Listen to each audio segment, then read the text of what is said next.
नमस्कार, मैं doctor Anand Vijay, associate director department of pulmonary medicine, Aditya Birla memorial hospital. मैं आज आपसे लंबी खांसी के बारे में बात करना चाहता हूँ। वो खांसी जो 3 हफ्ते या उससे ज़्यादा चले। इस तरह की चलने वाली खांसी बहुत नॉर्मल भी हो सकती है और उसके पीछे कुछ गंभीर कारण भी हो सकते हैं। सबसे कॉमन लंबी चलने वाली खांसी होती है, वो होती है एलर्जिक खांसी। लेकिन लंबी चलने वाली खांसी भी एक अस्थमा का संकेत हो सकती है। दूसरा कारण होता है, कई लोगों को एलर्जिक इश्यूज की वजह से नाक के पीछे की तरफ म्यूकस फॉर्म होता रहता है। वो म्यूकस जब गले में जाता है तो उसकी इरिटेशन की वजह से भी लोगों को खांसी चलती रहती है। एक बहुत इंपॉर्टेंट कारण है लंबी खांसी चलने का, वह है स्मोकिंग। तो वो भी एक कारण हो सकता है जिसमें आपको लंबी खांसी चलती है और कफ बनता रहता है। अगर आप ज़्यादा समय तक स्मोकिंग करते हैं तो एक कंडीशन डेवलप हो जाती है जिसको सीओपीडी बोला जाता है। जब सीओपीडी आपको डेवलप हो जाता है तो उसमें खांसी का ड्यूरेशन बढ़ जाता है, आपको लगातार कफ बना रहता है। एक बहुत इंपॉर्टेंट कारण हमारे देश में है, वो है ट्यूबरकुलोसिस यानी टीबी।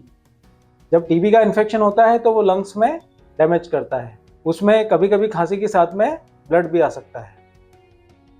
एक और बहुत इंपॉर्टेंट वजह होती है, बहुत कॉमन वजह होती है लंबी खांसी के लिए, वो होती है लगातार बनने वाला एसिड, यानी आपके पेट में एसिडिटी होती रहती है। जो आपके अन्न नलिका है उसके ऊपर आता है और गले को इरिटेशन करता है, तो उसकी वजह से भी आपको लगातार खांसी बनी रह सकती है।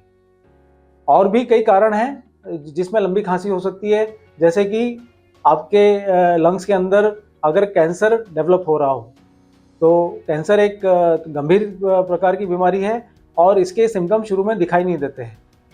जब कभी दिखाई देते हैं तो वो लंबी खांसी के रूप में हो सकते हैं, जिसमें आपको थोड़ा थोड़ा खांसी चलता रह सकता है। इसके साथ और भी सिम्टम्स हो सकते हैं, जिसमें आपको खांसी के साथ में ब्लड आ सकता है, आपका वजन कम हो सकता है, आपको फीवर वगैरह आ सकता है। एक और महत्वपूर्ण कारण होता है लंबी खांसी का, वह है इन्फेक्शन। जैसे कभी किसी को कोई रेस्पिरेटरी इन्फेक्शन होता है तो इन्फेक्शन तो ठीक हो जाता है, लेकिन बाद में उसका श्वास सिस्टम थोड़ी देर के लिए रिएक्टिव हो सकता है और इन केसेस में भी लंबे समय तक खांसी चलती रहती है। आपको कब डॉक्टर को दिखाना चाहिए?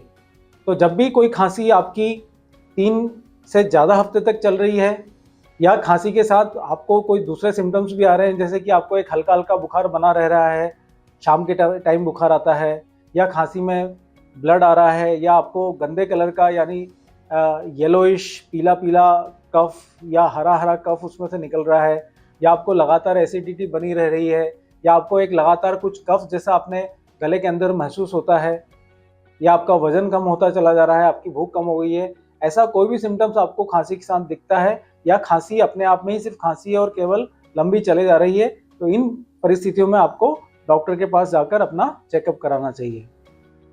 धन्यवाद।